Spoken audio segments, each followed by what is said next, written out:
Ok.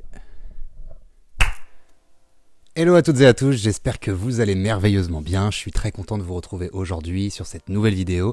Vidéo foire à questions sur l'hypnose, puisque du coup il y a quelques temps je vous avais demandé et par mail et sur YouTube de me poser toutes vos questions en fait sur l'hypnose, parce que je sais que c'est une discipline qui sollicite différentes interrogations. Et donc du coup l'intérêt de cette vidéo c'est de pouvoir répondre à toutes les questions que vous m'avez posées. Et j'en profite tout de suite pour vous remercier pour toutes les questions que vous m'avez posées, parce que vous avez été nombreux à me faire des retours. Il y a eu beaucoup de questions, mais j'ai fait tout un petit tri. Et aujourd'hui du coup je vais vous proposer de répondre à 30 des questions, surtout celles qui revenaient on va dire le plus fréquemment. Et d'ailleurs ce qui était intéressant avec les questions que vous m'avez posées, c'est que c'était pas des questions on va dire qui étaient très très communes pour la plupart, sauf quelques-unes on va dire. Mais parce qu'il y a quelques mois déjà, je vous avais proposé un live sur l'hypnose où j'avais déjà répondu à bon nombre de questions. D'ailleurs, si vous n'avez pas eu l'occasion de pouvoir le voir, je vous mets le lien juste ici, où on a pu balayer des questions comme par exemple, qu'est-ce que l'hypnose? Pourquoi est-ce que l'hypnose fonctionne? En quoi est-ce que l'hypnose peut fonctionner? Sur quel type de domaine est-ce que l'hypnose peut fonctionner? Etc. etc. Donc aujourd'hui, on ne va pas s'intéresser à ces questions, parce on y a déjà répondu, pardon. Mais on va s'intéresser à d'autres types de questions qui en plus parfois peuvent permettre de casser certains mythes, certaines théories un petit peu fantasques. Et puis donc on va se lancer tout de suite, si ça vous va. Donc question 1, peut-on faire une séance chaque jour ou y a-t-il une fréquence recommandée? J'entends un jour sur deux, pardon. Alors, quand je vois cette question, je me doute que la personne me posait une question par rapport aux séances d'hypnose qui sont générales. Alors à chaque question, on va dire, parfois je prendrai plus un aspect où je vous parlerai des séances d'hypnose par exemple sur YouTube et des séances d'hypnose personnalisées, que ce soit en ligne ou en cabinet, puisque c'est forcément pas du tout la même chose. Enfin, c'est la même discipline évidemment, mais on fonctionne pas et on travaille pas de la même manière pour ce type de séance. Donc je me doute qu'ici, si c'est chaque jour, fréquence recommandée, un jour sur deux, je me doute qu'on parle des séances qui sont générales. Bah écoute, non, il n'y a pas vraiment de fréquence recommandée. Ça dépend encore une fois de comment est-ce que tu te sens toi dans ton quotidien. Si à un moment donné tu sens que tu as l'envie ou que ça te ferait beaucoup de bien de pouvoir faire une séance d'hypnose, eh bah fais-le, tout simplement en fait. Mais si tu n'en ressens pas du tout le besoin, tu sens que tu n'as pas particulièrement envie, bah le fais pas, tout simplement. Donc non, en fait, il n'y a pas vraiment de fréquence recommandée sur les séances qui sont générales. C'est vraiment des séances sur des sujets qui sont variés, qui sont là pour vous faire du bien quand vous en avez envie, tout simplement. Donc aucune obligation. Question numéro 2. Faut-il répéter plusieurs fois la même séance d'hypnose pour ressentir tous les bienfaits? Alors ça va vraiment dépendre, on va dire, ça va être du cas par cas en fait. Ça va dépendre de la personne, ça va dépendre de la problématique ancrée en la personne, ça va, du degré, on va dire, de la problématique. Ça va dépendre de plein de choses. Je sais qu'il y a des personnes, par exemple, quand je les ai en consultation personnalisée et que je leur fais des séances d'audio, des séances d'hypnose, pardon, en MP3 personnalisées, parfois en une seule écoute, ils se sentent tout de suite mieux et ils n'ont pas besoin de le réécouter plusieurs fois. Parfois d'autres personnes ont envie de l'écouter tous les jours pendant 21 jours. D'autres personnes vont l'utiliser une seule fois, enfin par exemple pendant juste une semaine. Donc voilà, ça dépend vraiment de chaque personne en fait. Encore une fois, c'est si vous sentez que c'est bon pour vous de le faire, faites-le. Si vous sentez que ça vous amène pas à grand chose, ça sert à rien de le faire en fait, tout simplement. Maintenant, si on prend la question vraiment proprement parlée, pour en ressentir tous les bienfaits, je pense qu'effectivement, si on a envie de ressentir tous les bienfaits d'une séance d'hypnose, il peut être utile de la faire plusieurs fois. Après, il n'y a pas vraiment encore une fois de fréquence en fait qui vous est imposée. Question numéro 3. Peut-on traiter plusieurs thèmes en même temps? Exemple, un jour lâcher prise, le lendemain visualisation créatrice, le lendemain augmenter sa vibration, etc. Je vais répondre encore à la même chose. Il n'y a pas de règle spécifique. En fait, c'est à vous de fonctionner comme vous avez envie de fonctionner. Maintenant, c'est sûr que si à la base, vous avez envie de faire un travail sur le lâcher-prise véritablement et que vous écoutez un jour le lâcher-prise et que l'autre jour, vous êtes autre chose, le troisième jour, encore autre chose et encore autre chose et encore autre chose, forcément, votre capacité, on va dire, à développer vos capacités pour pouvoir lâcher prise justement au niveau inconscient vont peut-être moins se développer puisque du coup, vous allez axer sur plein de petites choses en fait.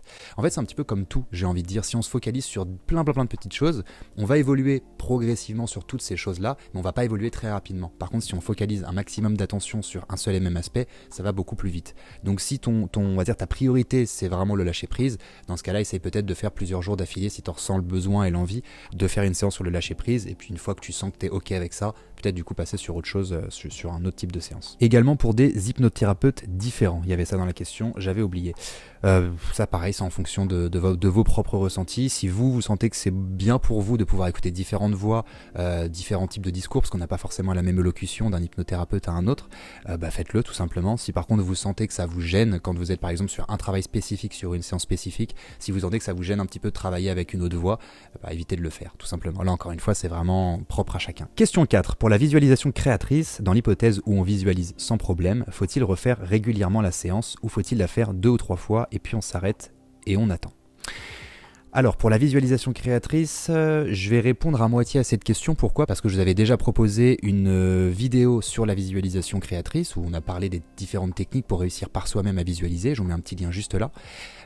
Et également, je vous ai proposé un exercice de visualisation où je vous accompagnais à visualiser. On visualisait ensemble, en fait, si vous voulez.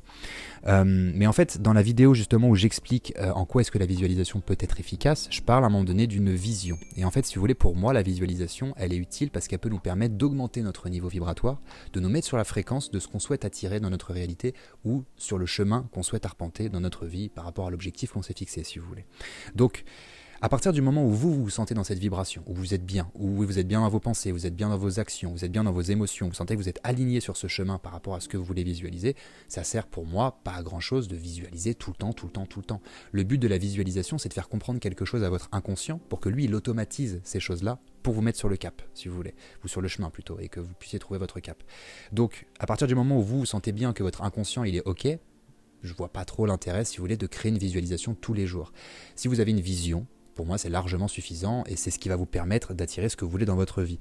Donc, est-ce qu'on s'arrête, est-ce qu'on attend, combien de fois est-ce qu'il faut le faire, etc. Encore une fois, ça va être propre à chacun. Il y a des personnes qui vont vraiment avoir besoin tous les jours de faire une visualisation parce que ça va les remettre, si vous voulez, dans cette vibration-là, parce que peut-être qu'à la fin de la journée, elles ont baissé en vibration et ce genre de choses. Mais en fait, si vous voulez attirer ce que vous voulez dans votre réalité, le but, c'est de vibrer à cette fréquence-là, de vibrer à une fréquence haute et d'essayer de l'avoir la plus régulière possible.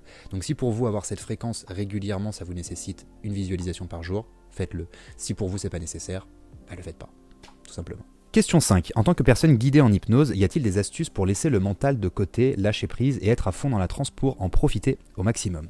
Alors oui, il y a des astuces, il pourrait y en avoir plein. En fait, il n'y a pas une astuce qui est meilleure qu'une autre. Encore une fois, c'est à chaque personne de fonctionner avec différents types d'outils et voir quel est l'outil le plus utile et le plus efficace pour soi finalement. Par contre, je vous ai fait déjà différentes vidéos sur comment apaiser le mental, sur comment justement maîtriser ses pensées, ce genre de choses. Donc je vous mets également quelques liens ici. Il va y avoir beaucoup de liens, je pense, sur cette vidéo, il y a des chances. Mais donc oui, en tout cas, il y a des techniques, on va dire, pour progressivement se prendre de l'espace avec ses pensées. J'ai surtout envie de dire ça, de moins les entendre, de les entendre peut-être en arrière-plan, de savoir également couper son mental et lui dire stop, arrête de me parler, là j'essaie simplement d'être concentré, d'être dans mon instant présent pour profiter de quelque chose qui va m'être bénéfique. Donc voilà, il y a plein de techniques, je vous laisse regarder ça si vous êtes intéressé du coup du côté de ces vidéos. Question 6, y a-t-il des individus très résistants à l'hypnose ? Oui, il y en a, mais c'est pas parce qu'ils sont très résistants qu'ils ne sont pas réceptifs. Il faut surtout pas confondre en fait.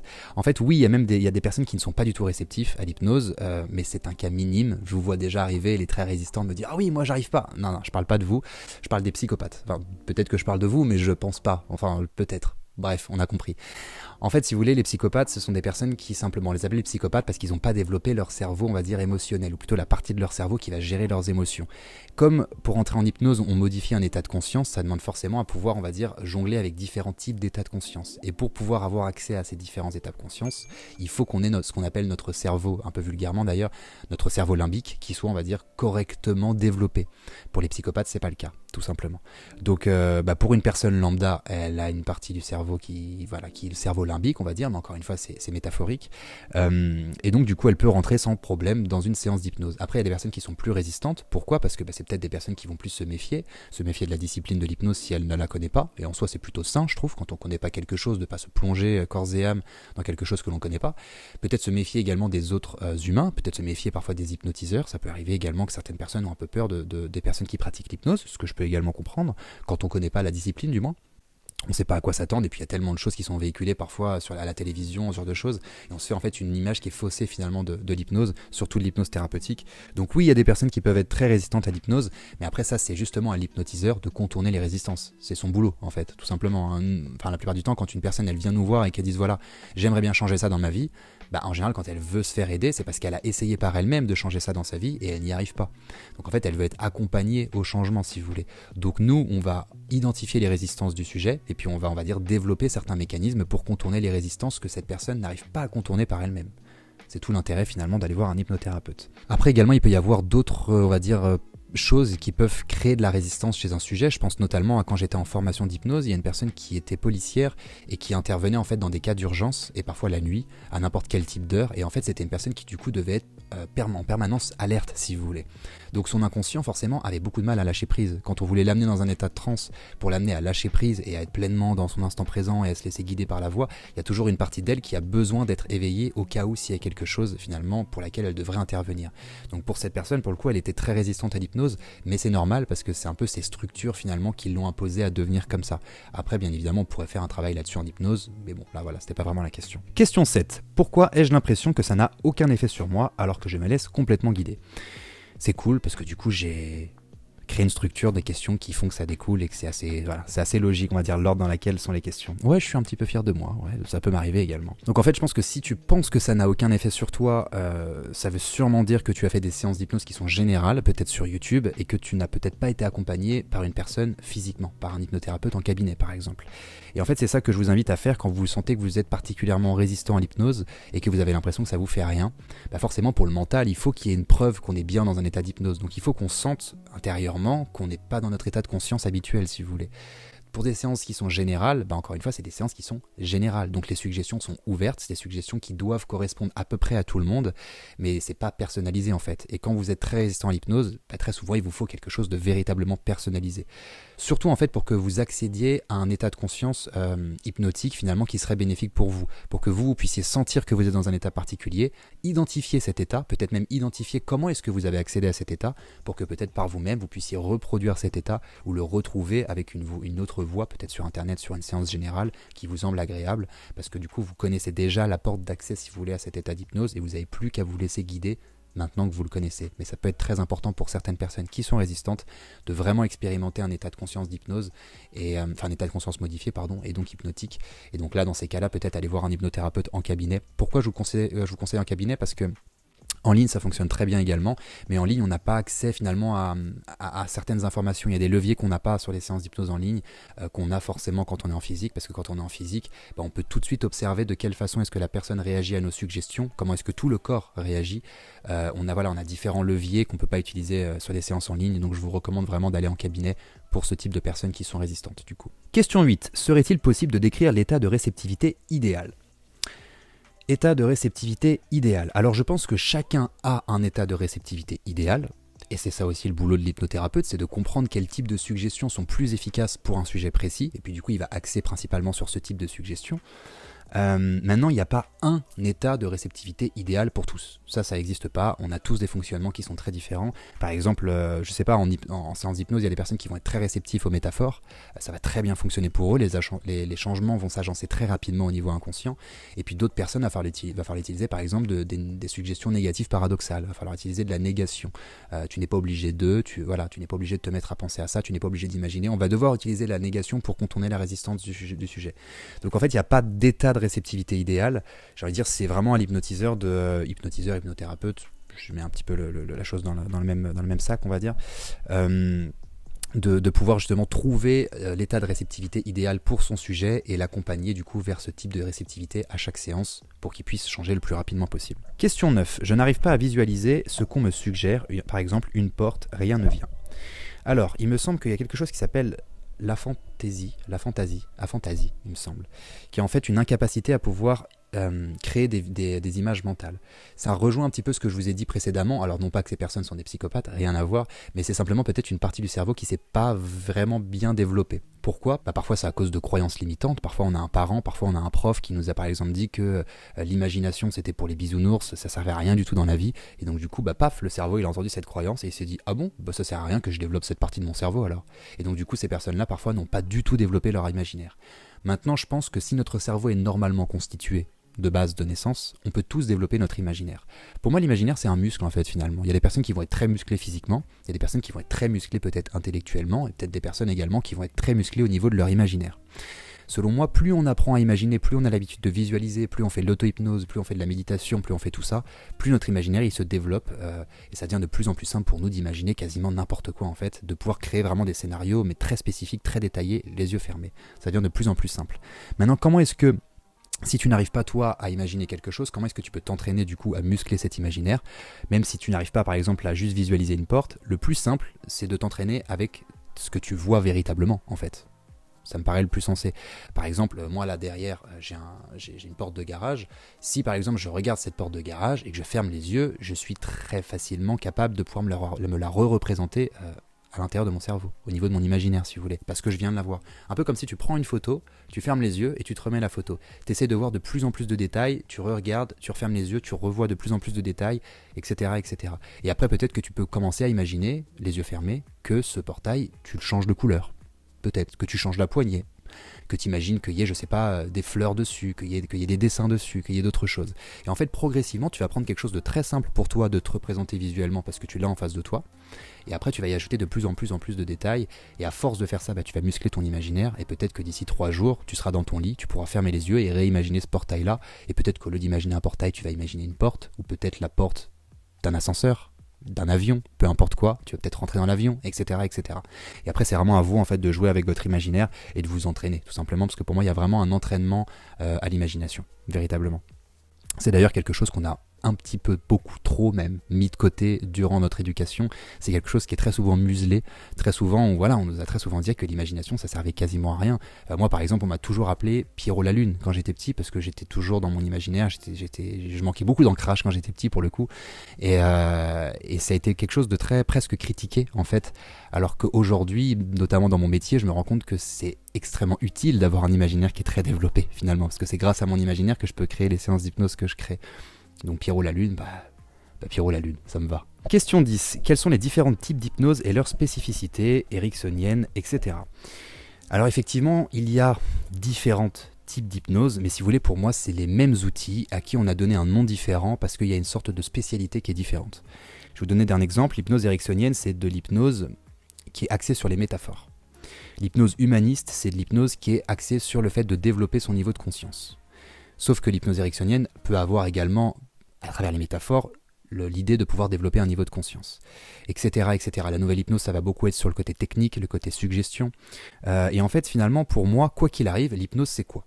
L'hypnose, c'est plutôt accompagner vers la modification d'un état de conscience. Pourquoi faire ? Pour trouver un état de conscience idéal à la réceptivité de la suggestion. Donc ensuite, c'est le travail sur la suggestion. Les métaphores sont des suggestions, voilà, ok. Les suggestions, c'est quoi ? C'est utiliser les mots pour créer des phrases, pour élaborer des scénarios qui peuvent amener un changement au niveau inconscient du sujet qu'on a accompagné dans son état de réceptivité idéale, de conscience modifiée. Ok, donc finalement l'hypnose c'est quoi ? C'est une voix, c'est des mots, et c'est une intention. Et ensuite c'est une élocution, c'est une fluidité, c'est une mécanique si vous voulez dans notre façon de raconter l'histoire et d'accompagner la personne. Donc en fait, ça c'est pour moi, ça c'est l'hypnose. Après, l'hypnose ericksonienne, on s'est dit, ok, les métaphores ça fonctionne très bien. Hypnose ericksonienne. Ok, augmenter son niveau de conscience c'est essentiel. Hypnose humaniste. Ok, le côté technique, vous voyez ce que je veux dire ? Mais en fait pour moi c'est toujours la même chose. C'est pour ça que je trouve ça dommage parfois quand des hypnothérapeutes se disent spécialisés dans un type d'hypnose, parce qu'en fait je trouve que oui c'est bien d'être spécialisé parfois, mais dans ce type de cas, ça veut dire qu'il manquerait peut-être une sorte de grille de lecture qui pourrait être aussi intéressante. Je pense que toutes les hypnoses sont intéressantes. Moi par exemple je me considère hypnothérapeute. Je suis formé à la base sur l'hypnose ericksonienne, mais je me suis intéressé à tous les types d'hypnose. Je suis même formé un petit peu à l'hypnose de spectacle, pour vous dire justement à quel point je me suis intéressé à tous les types d'hypnose, pour ensuite me trouver mon propre style à moi. Alors je vais pas vous dire que je fais de l'hypnose de Pierre Yvon, mais pour moi chaque hypnothérapeute doit avoir son style d'hypnose. C'est vraiment quelque chose d'artistique. Normalement on n'est pas censé retrouver la même chose chez deux hypnothérapeutes, ou très peu. On peut retrouver des ressemblances, des similitudes, etc. bien évidemment, mais je veux dire c'est vraiment de l'inspiration, c'est vraiment de l'imagination, c'est vraiment de la fluidité, ça dépend beaucoup de la personnalité finalement de la personne qui vous accompagne. Donc voilà, il y a différents types d'hypnose, mais selon moi, c'est un petit peu toujours la même chose, seulement voilà, on utilise un type de spécialité différente, si vous voulez. Question 11. Comment savoir le degré de transe ? J'ai l'impression qu'il manque quelque chose. Alors, si tu as l'impression qu'il te manque quelque chose, c'est que tu as l'impression que tu n'es même pas encore entré dans un état de transe. Donc forcément, si tu n'as pas encore identifié un état de transe simple, tu vas avoir du mal à évaluer le degré de transe. Puisque du coup, le degré de transe, c'est une fois que tu as trouvé différents types de niveaux de transe, si tu veux. Donc là, encore une fois, je conseillerais de pouvoir aller voir un hypnothérapeute en cabinet et peut-être même lui demander de t'accompagner vers un état d'hypnose que tu puisses retrouver par toi-même. Moi, j'ai eu des personnes qui m'ont demandé ça, qui demandaient que je les forme à l'auto-hypnose. Donc ce qu'on faisait, c'est qu'on rentrait dans un état d'hypnose, on en ressortait, on parlait un petit peu, on rentrait un peu plus en profondeur, on revenait, on en reparlait un petit peu, on allait encore un peu plus en profondeur, et puis on faisait des ancrages sur chaque palier. Et en fait, l'intérêt, c'était vraiment que la personne puisse évaluer par elle-même ses niveaux de profondeur de transe, et qu'elle puisse les retrouver par elle-même, si vous voulez. Donc c'est sûr que là, j'ai l'impression qu'il me manque quelque chose. Je pense que ça doit venir du coup des séances d'hypnose qui sont générales. Encore une fois, c'est des séances qui sont générales. Donc si vous êtes plutôt résistant en général à l'hypnose, ou peut-être à ma voix, si là pour le coup c'était par rapport à moi, peut-être que ça peut être des résistances liées à ma voix, peut-être à mon élocution, peut-être à la rapidité de mon débit de parole. Je sais que je parle rapidement, et désolé, c'est volontaire. Voilà, il peut y avoir différents types de choses comme ça. Donc je vous conseille d'aller travailler ça avec un hypnothérapeute directement, qui lui va vous apprendre tout ça, et ça sera beaucoup plus simple pour vous ensuite de vous mettre dans un état de transe qui est bon pour vous, pour peut-être pouvoir profiter d'une séance générale par exemple sur YouTube, parce que vous êtes déjà dans l'état de transe, vous le maîtrisez déjà.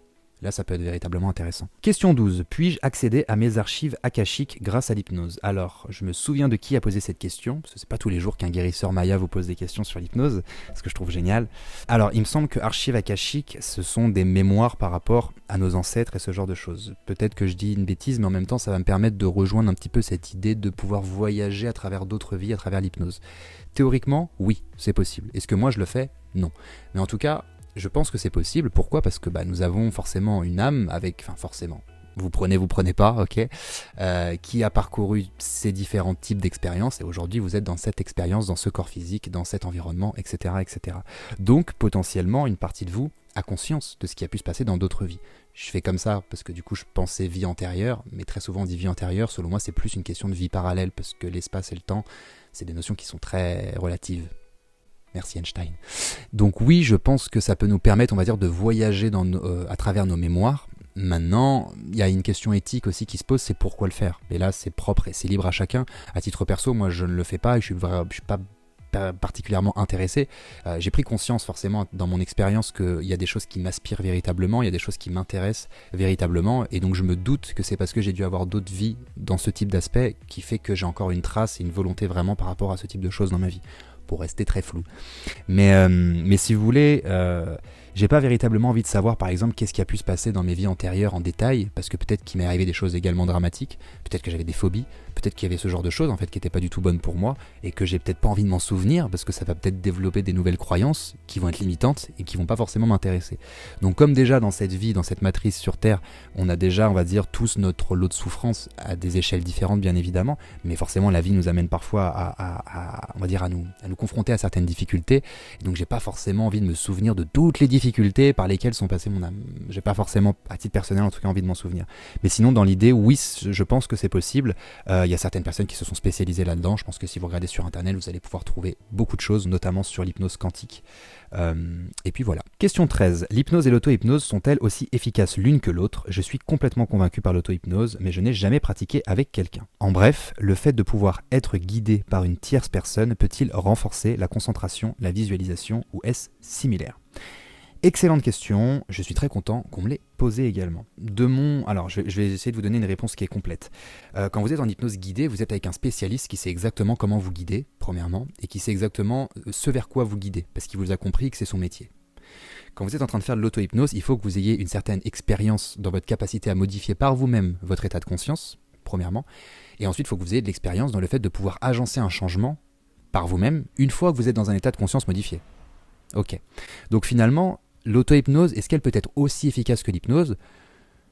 Moi, je pense que non. Peut-être que oui, à un certain degré, dans le sens où peut-être qu'elle peut se rapprocher de son efficacité, mais ça demande une grande expérience du sujet qui fait de l'auto-hypnose. Alors que quand vous êtes en hypnose guidée, là, vous n'avez pas besoin d'expérience, vous avez juste besoin d'expliquer aux praticiens voilà, les changements que vous avez envie d'agencer, le pourquoi, etc. et développer et répondre aux questions qu'il vous pose. Et puis là, c'est lui qui va faire le boulot finalement. Donc on va dire dans l'idée, logiquement, l'hypnose guidée est plus efficace que l'auto-hypnose, sauf si vous avez vraiment une grande expérience en auto-hypnose. Et également par rapport à la fin de la question, est-ce que le fait d'être guidé par une tierce personne peut renforcer la concentration et la visualisation? Bien sûr que oui, parce que du coup t'es pas... En fait, si tu veux, quand vous faites de l'auto-hypnose, très souvent vous êtes obligé d'élaborer quelque chose conscient pour ensuite le mettre au niveau inconscient. Ça vous demande une certaine connexion déjà, une certaine confiance entre votre conscient et votre inconscient. Et ça vous demande une concentration particulière parce que c'est vous-même qui l'avez travaillé. Enfin, c'est quand même un chemin particulier et il n'y a pas tout le monde qui y arrive en tout cas. Alors qu'en hypnose guidée, forcément, il n'y a pas ces problématiques-là. Vous avez juste à fermer les yeux, à vous relâcher et à suivre ce que le praticien vous indique en fait. Donc c'est beaucoup plus simple de visualiser, c'est plus simple aussi souvent d'être concentré du coup, parce que vous êtes en train de vous focaliser sur quelque chose d'externe et pas quelque chose d'interne, parce que parfois on peut avoir des pensées en plus qui peuvent troubler un petit peu quand on est en auto-hypnose et qu'on a peut-être moins d'expérimentation. Donc je resterai quand même sur mon premier avis qui est que oui, l'hypnose guidée est plus efficace. Question 14. Sont-elles efficaces les séances d'hypnose et de méditation guidées dans une langue étrangère comme dans la langue maternelle? Je pense à la partie inconsciente du cerveau, où le cerveau conscient est-il trop occupé avec la traduction pour obtenir le résultat attendu? Alors j'ai envie de donner une énorme réponse sur cette question, mais je vais rester sur quelque chose, on va dire, de très factuel, de très simple. Je ne vais pas partir dans des mémoires et le développement de nos mémoires et qu'on peut plus ou moins être tous conscients de toutes les langues, etc. On va pas du tout partir là-dedans.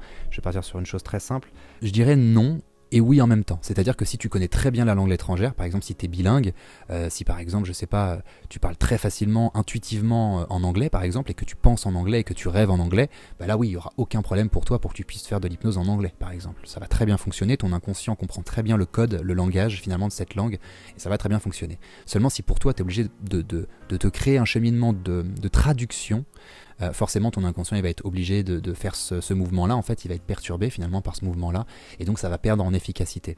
Et j'ai même envie de dire, très souvent on dit que l'inconscient c'est un enfant de 7 ans, et donc forcément notre langue maternelle, c'est en général la première langue qu'on a appris de nos 0 à nos 7 ans, et c'est vraiment presque le code de langage qu'a notre inconscient, c'est son premier mode de fonctionnement. Donc forcément notre langue maternelle elle a beaucoup plus d'efficacité quand on est dans un état modifié de conscience, parce qu'on s'adresse à notre partie inconsciente, à notre enfant intérieur, pardon, et donc du coup c'est beaucoup plus simple en fait finalement quand c'est notre langue maternelle. Question 15. Est-ce que l'hypnose peut devenir une addiction?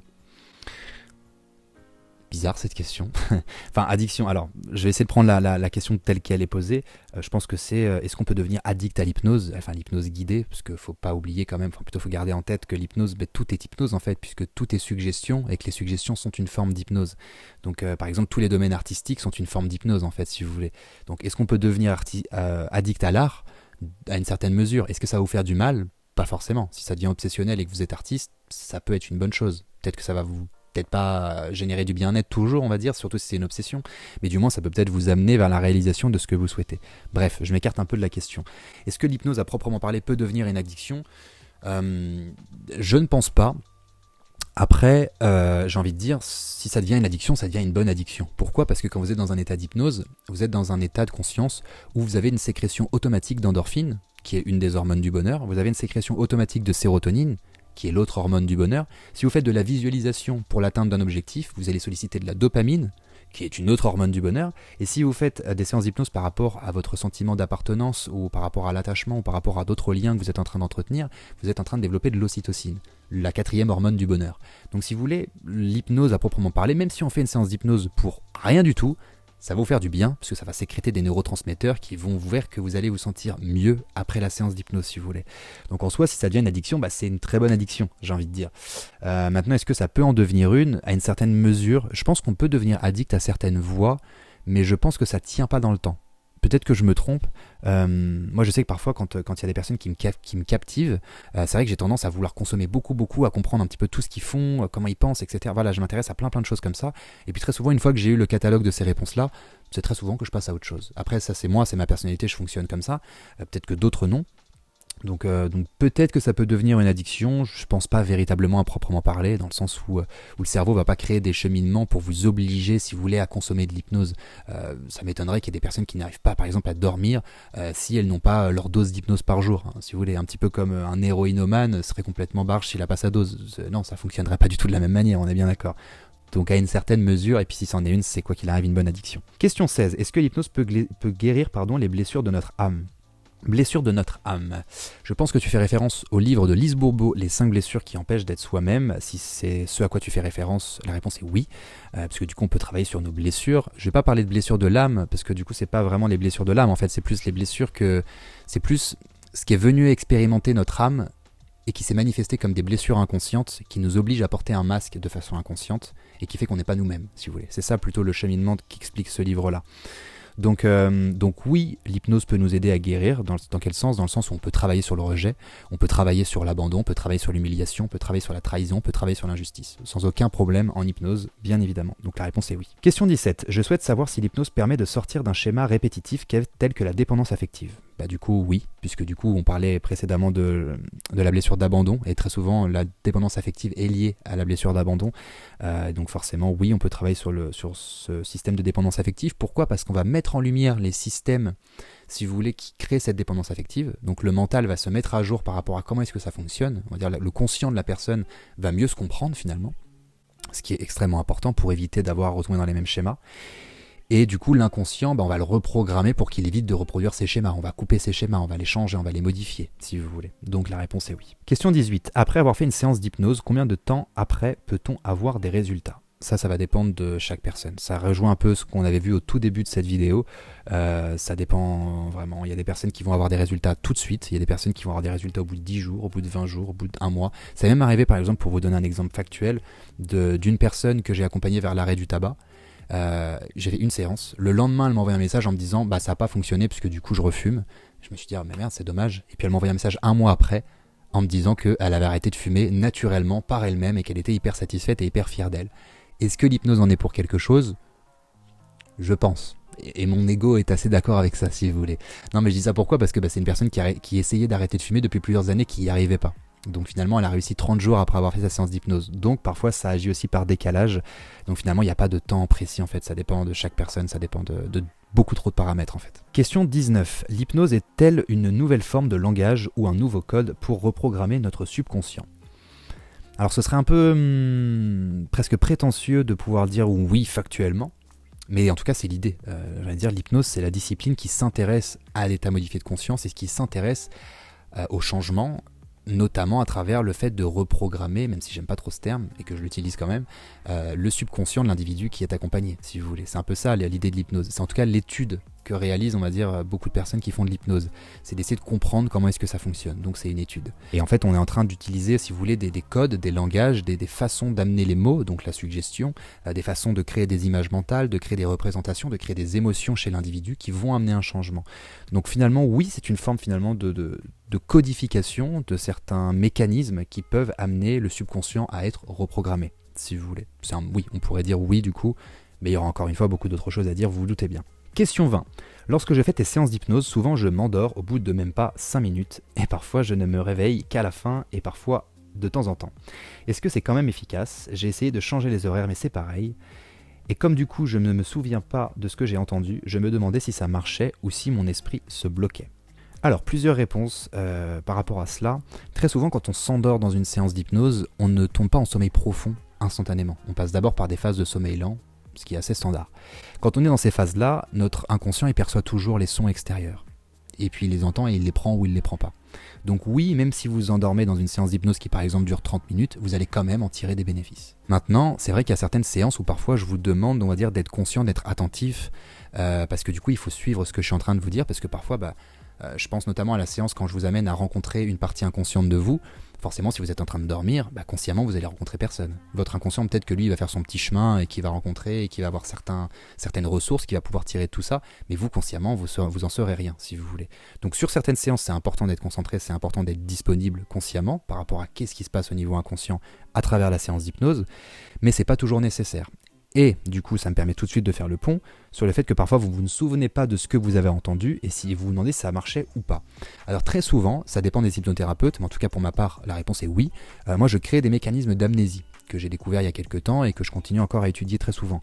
Pourquoi ? Parce que des fois, ça arrive que les personnes aiment décrypter la séance d'hypnose consciemment et en fait, ça a tendance à auto-saboter le travail inconscient qui a été expérimenté, si vous voulez. Pourquoi ? Parce que du coup la personne elle va essayer de tout comprendre dans les moindres détails, donc elle va se dire ah oui donc il a fait ça, donc c'était pour ça, il a dit ça, donc c'était pour ça, et en fait le fait de mentaliser tout ça, parfois ça a tendance à saboter, parce que quand on comprend on se dit ah, ok c'est bon j'ai compris, et donc en fait c'est comme si la suggestion inconsciemment on la prend plus, si vous voulez. Donc parfois certains hypnothérapeutes assez habiles utilisent des mécanismes d'amnésie pour but justement que le conscient ne sabote pas le travail qui a été fait au niveau inconscient, si vous voulez. Donc si vous ne souvenez pas de ce qui s'est passé, c'est normal également. Moi ça m'est arrivé bon nombre de fois, et les personnes qui me suivent et qui m'ont déjà eu en cabinet vont sûrement rigoler, parce que du coup ça m'est arrivé bon nombre de fois que des personnes sortent de l'état d'hypnose et se disent « Qu'est-ce que je fais là ? Je me souviens plus du tout de qu'est-ce qui s'est passé. » Et moi je suis là. bonjour. Donc bon, ça c'était des phases qui étaient assez amusantes. Soyez tranquille, au bout de quelques secondes, au bout de quelques minutes, la personne reprend tranquillement ses esprits. Mais c'est voilà, parfois ça peut être très utile que la personne ne comprend pas ce qui s'est passé et que le changement puisse opérer tout naturellement. Mais parfois, notamment pour ce qui est des mécanismes de dépendance affective dont on parlait tout à l'heure, c'est important parfois que la personne comprenne le cheminement, si vous voulez. Ça dépend vraiment des cas, déjà, des personnes, ça dépend du type de sujet qui est traité, ça dépend de différents paramètres. Question 21. Pourquoi en cas de fragilité psychologique, l'hypnose ne fonctionne pas bien ? Fragilité psychologique. Alors, cette question, je l'ai gardée, mais je l'aime pas tellement.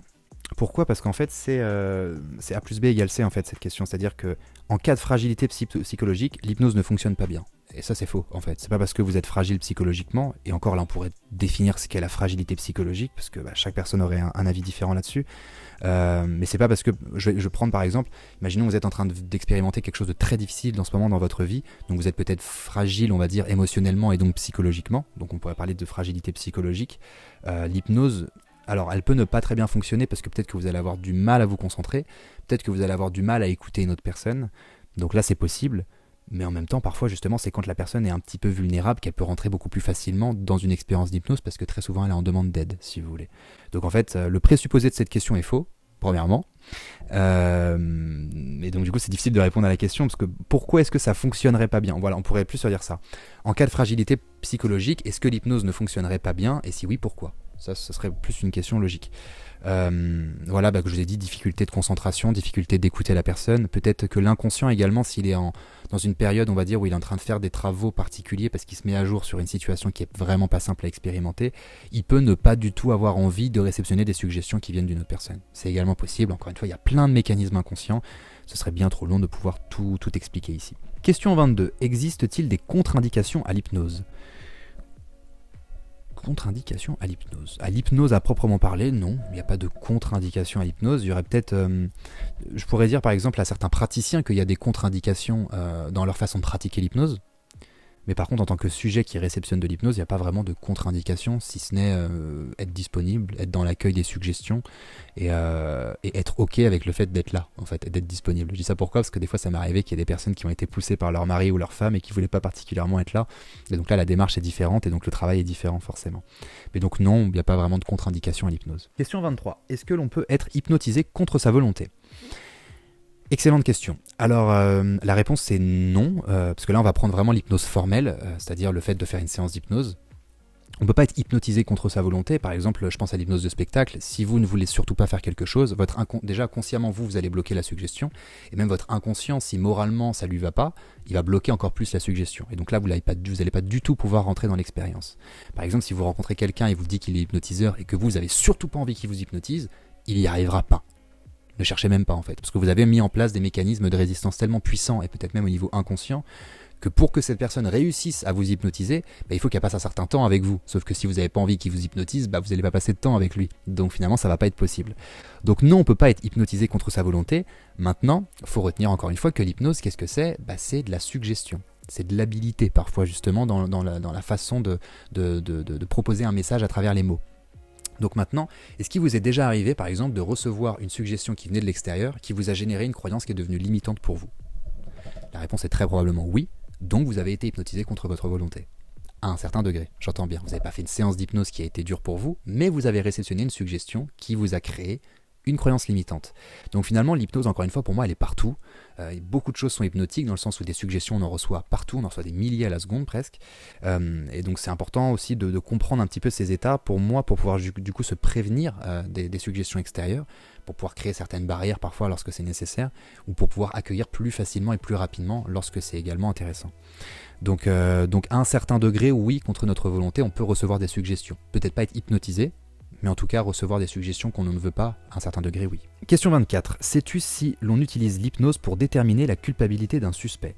Alors je sais qu'il y a des mentalistes qui font ça, non pas pour la série The Mentalist, ok, ça reste une série, qu'on soit d'accord, mais par contre je sais qu'aux États-Unis, la police parfois fait appel à certaines personnes qui sont mentalistes. Pourquoi ? Parce qu'ils ont une facilité à pouvoir émettre des suggestions, à pouvoir comprendre un individu en l'observant, si vous voulez, en posant des questions et en observant comment est-ce qu'il réagit lorsqu'il répond.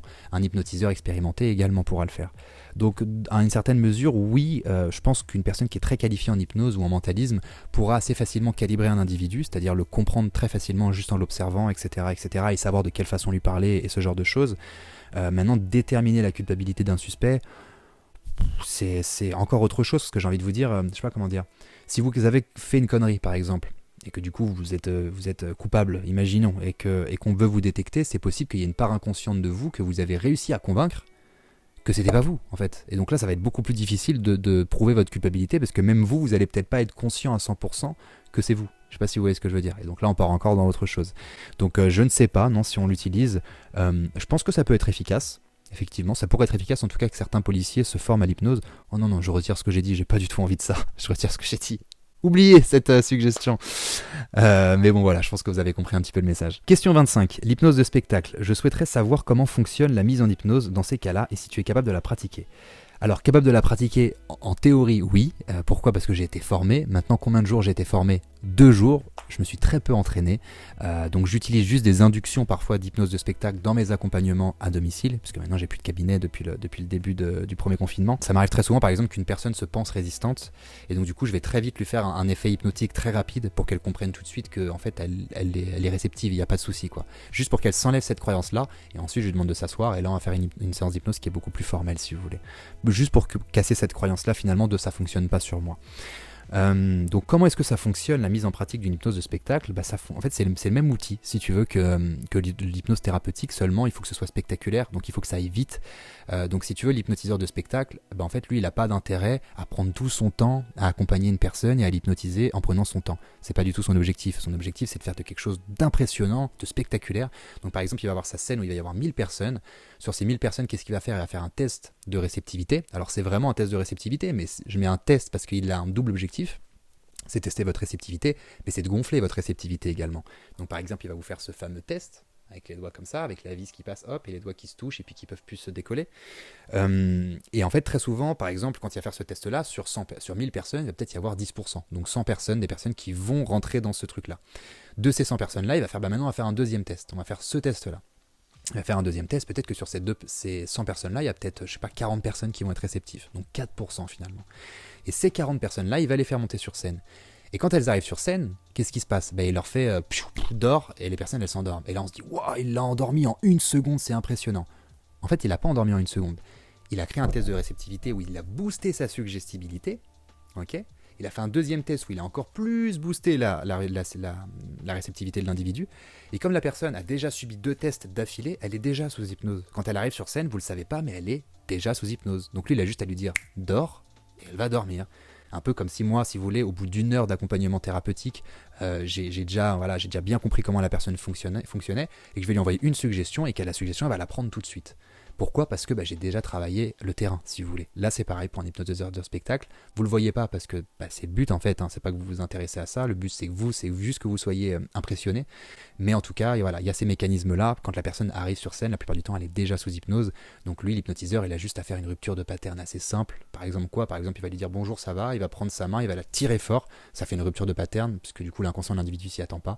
Et donc là, il va dire dors, et la personne va dormir très facilement.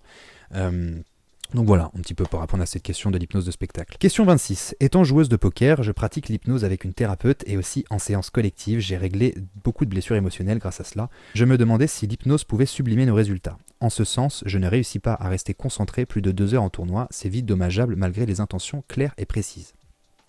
J'ai beaucoup aimé cette question parce que pendant quelques années, je jouais beaucoup au poker. J'ai même gagné à un moment donné ma vie au poker. J'ai acheté ma première voiture grâce à ce jeu. Maintenant, j'ai beaucoup moins le temps, même si c'est un jeu qui me passionne. Parce que trop de paramètres beaucoup trop intéressants sur la psychologie, les probabilités, le facteur chance, beaucoup trop d'observations, etc. Beaucoup trop intéressant. Mais donc oui, est-ce que l'hypnose, pour revenir sur la question, est-ce que ça peut nous aider à sublimer nos résultats ? Bah oui, parce qu'en hypnose, tu vas pouvoir travailler sur ta concentration, évidemment. Tu vas pouvoir travailler, j'ai même envie de dire, sur ta capacité à rester longtemps concentré. Et j'ai même envie de te conseiller d'apprendre à méditer, vraiment. Alors là, on pourrait se dire, mais c'est quoi du coup la différence auto-hypnose-méditation ? L'auto-hypnose, elle a surtout pour intérêt soit de nous faire développer des capacités qui sont déjà en nous, donc de les renforcer. On peut également du coup changer certains processus inconscients, donc on peut créer du changement, ça va être la partie auto-hypnose. La partie méditation, elle a plus pour intérêt de retrouver du calme intérieur, de la paix intérieure et de la concentration, d'être dans l'instant présent, d'être disponible. d'être concentré, du coup. Donc si tu prends l'habitude de méditer plusieurs fois par jour, il y a de grandes chances que tu arrives à être beaucoup plus concentré dans ta vie en général. Et donc forcément, lorsque tu vas être en train de jouer au poker, et en tant que ex-joueur de poker, je sais que c'est extrêmement important d'être concentré pour pouvoir observer les moindres détails. Donc oui, ça peut t'aider également à sublimer tes résultats, parce que du coup, tu vas pouvoir faire de la visualisation, tu vas peut-être même pouvoir utiliser des mécanismes de loi d'attraction, si le thérapeute qui t'accompagne travaille de cette façon-là également, pour pouvoir attirer des choses intéressantes. Et tu peux développer différents types de capacités qui peuvent être nécessaires dans ce jeu avec l'hypnose. Oui, la réponse est oui. Question 27. Comment peut-on apprendre l'hypnose ? De plein de façons. Tout le monde peut apprendre l'hypnose, oui. Maintenant, tout le monde ne sera pas doué en hypnose. Un petit peu comme si tu veux, tout le monde peut courir, mais tout le monde ne va pas devenir un sportif. Tout le monde peut chanter, mais tout le monde ne va pas avoir un talent pour devenir chanteur. Vous voyez ce que je veux dire ? C'est un peu la même chose pour l'hypnose, je pense. Donc, comment est-ce qu'on peut apprendre l'hypnose ? J'ai envie de dire par des formations.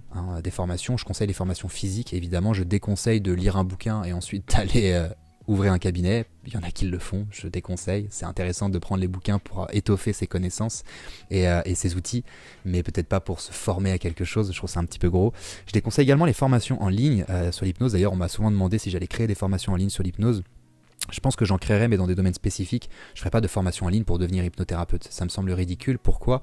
Parce qu'il est véritablement important que vous ayez premièrement une partie théorique, deuxièmement une partie exercice, ensuite que vous reveniez sur la théorie pour refaire des exercices. Vous faites en fait théorie, pratique, que au début vous créez une structure qu'ensuite vous allez apprendre à déstructurer. Et ça demande vraiment un suivi en fait. C'est-à-dire qu'on ne peut pas donner une formation à quelqu'un et lui dire bah maintenant débrouille-toi avec ça. Dans plein de domaines on peut. C'est pour ça que d'ailleurs moi je le fais, c'est pour ça que je fais des formations en ligne.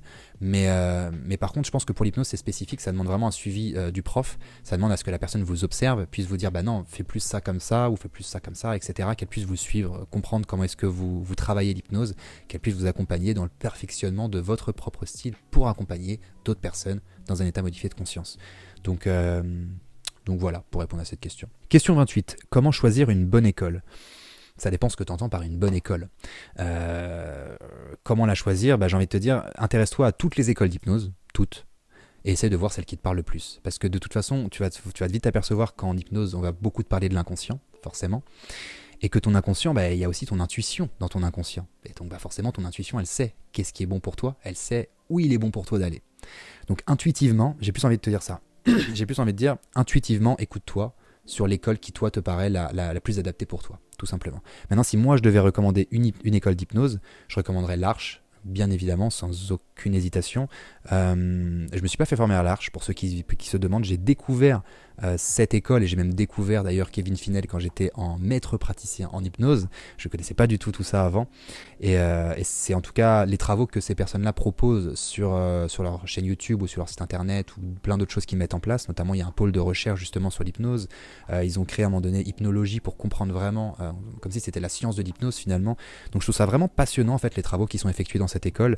Je trouve qu'elle est extrêmement sérieuse. Son directeur est extrêmement compétent. Maintenant, il s'est plus approuvé, je pense. Donc voilà. Donc en tout cas, moi, c'est l'école que je recommanderais. Mais encore une fois, suivez votre intuition. Il n'y a que vous qui savez au fond de vous ce qui est bon pour vous, tout simplement. Question 29. Comment fonctionne l'hypnose ? J'y ai plus ou moins, je pense, répondu dans cette vidéo. Quand on a parlé d'état modifié de conscience, on a parlé de suggestions, on a parlé de plein de choses comme ça. Et puis sur le live, encore une fois, qui est disponible sur le petit lien juste ici, on avait du coup déjà répondu à cette question. Ce serait très long d'y répondre, donc je vous laisse regarder ça si vous êtes intéressé. Question 30. En tant que praticien, nous avons des techniques à suivre pour guider des personnes lors des séances d'hypnose, en les adaptant éventuellement à la situation de la personne. Ok ? Nous pouvons aussi nous-mêmes construire, inventer notre scénario de déroulement de transe. Ouais, n'y a-t-il pas là un risque que le praticien en hypnose ne fasse fausse route ? N'est-ce pas réservé aux praticiens hyper expérimentés ? Alors cette phrase, cette double phrase, triple phrase, double question, est un peu spéciale. Pourquoi ? Parce qu'en fait c'est le boulot d'hypnothérapeute. C'est pas que c'est réservé aux praticiens hyper expérimentés, c'est que c'est réservé aux praticiens en hypnose. Tout simplement. Après maintenant, logiquement, si vous êtes praticien en hypnose, c'est parce que vous êtes déjà expérimenté. Enfin, moi je sais à mon avis que quand j'ai été certifié praticien en hypnose, avant d'être certifié maître praticien, j'avais déjà une certaine expérience de l'hypnose, si vous voulez. Maintenant, oui, quand on est praticien, on a des techniques. Alors, des techniques à suivre pour guider, on n'a pas des techniques à suivre. C'est à nous de trouver nos propres techniques efficaces pour suivre une personne spécifique. Donc il n'y a pas une technique, ça c'est faux. Du moins si tu as appris l'hypnose comme ça, je t'invite à regarder beaucoup d'autres choses pour étoffer tes connaissances en hypnose. Bien évidemment, on doit les adapter en permanence. En fait, si vous voulez, il n'y a pas deux séances d'hypnose qui sont censées être identiques. En fait. Même si vous faites le même sujet pour deux personnes, normalement, la séance n'est pas du tout pareille. En fait. Vous devez vraiment perpétuellement vous adapter à la personne. Voilà, pour moi, c'est quelque chose de... Il n'y en a qu'une, en fait. La séance d'hypnose que vous faites, elle est surtout faite inconsciemment. Enfin, moi, aujourd'hui, quand je fais mes séances, par exemple, les audios d'hypnose MP3 que je propose, personnalisés, du coup, après avoir eu la personne en coaching, très souvent, j'ai juste une feuille A5 d'informations où il y a peut-être une dizaine de tirets. Donc je me dis juste, faudrait faire ça, faudrait faire ça, faudrait faire ça, faudrait faire ça, faudrait faire ça. Une fois que mon inconscient, il a ces informations-là, je le laisse faire le job. Enfin, en tant qu'hypnothérapeute, c'est même Milton Erickson justement disait que pour pouvoir créer une séance d'hypnose efficace, il faut nous-mêmes être sous hypnose. Et je suis complètement d'accord avec ça, il faut se mettre soi-même dans un état de transe pour que par synchronisation, par effet miroir ou même par neurone miroir, la personne également rentre dans un état modifié de conscience, qui est une véritable synchronisation. Et là, vous laissez votre inconscient réciter ce qu'il a envie de réciter, à partir de ce que vous avez noté précédemment. Donc en fait, si vous voulez, pour moi, c'est surtout inconscient en fait, une séance d'hypnose. Moi, ça m'arrive plusieurs fois que, même quand je finis ma séance d'hypnose, je me souviens quasiment plus de ce que j'ai dit.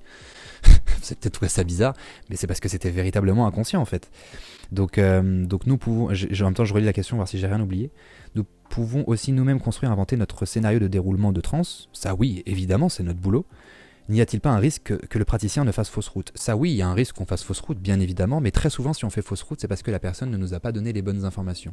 Je vais vous donner un exemple, pour l'arrêt tabac, moi ça m'arrivait plein de fois qu'une personne vienne me voir en me disant voilà, j'ai fumé pendant 10 ans, j'ai commencé à fumer à tel âge, pour telle raison, mais aujourd'hui j'en ai marre, j'en ai plus besoin, et puis cette raison-là, ça y est, je l'ai réglée. Ok, donc si vous voulez, au début quand tu réceptionnes ça, tu te dis bon bah la personne elle sait ce qui est bon pour elle, donc je vais pas aller sur un autre terrain parce que la personne veut qu'on travaille sur ce terrain-là. Ok, très bien, on travaille sur ce terrain-là. On va travailler dessus et puis elle va dire bah finalement j'ai réduit la clope mais en fait j'ai pas encore arrêté définitivement de fumer. Donc là tu te dis ok bah en fait on a été sur un terrain, c'était peut-être pas le bon terrain. C'est pas grave. Deuxième séance, on pose d'autres questions, on étudie d'autres terrains pour essayer de trouver le terrain qui semble être le plus intéressant, le plus propice justement pour pouvoir générer ce changement, parce que peut-être que c'était la cause finalement. Et donc nous on va s'intéresser à cette cause-là, on va modifier ses perceptions, voilà, on va faire un certain travail au niveau de l'inconscient pour que du coup là on puisse trouver le bon chemin si vous voulez. Mais est-ce qu'il y a un risque que parfois l'hypnotiseur fasse fausse route? Bah oui. Évidemment, parce qu'il ne peut pas avoir toutes les informations sur une personne en une séance, c'est assez rare, ça dépend des sujets, mais en tout cas ça paraît assez rare, surtout quand les personnes ont des problématiques qui sont très très lourdes.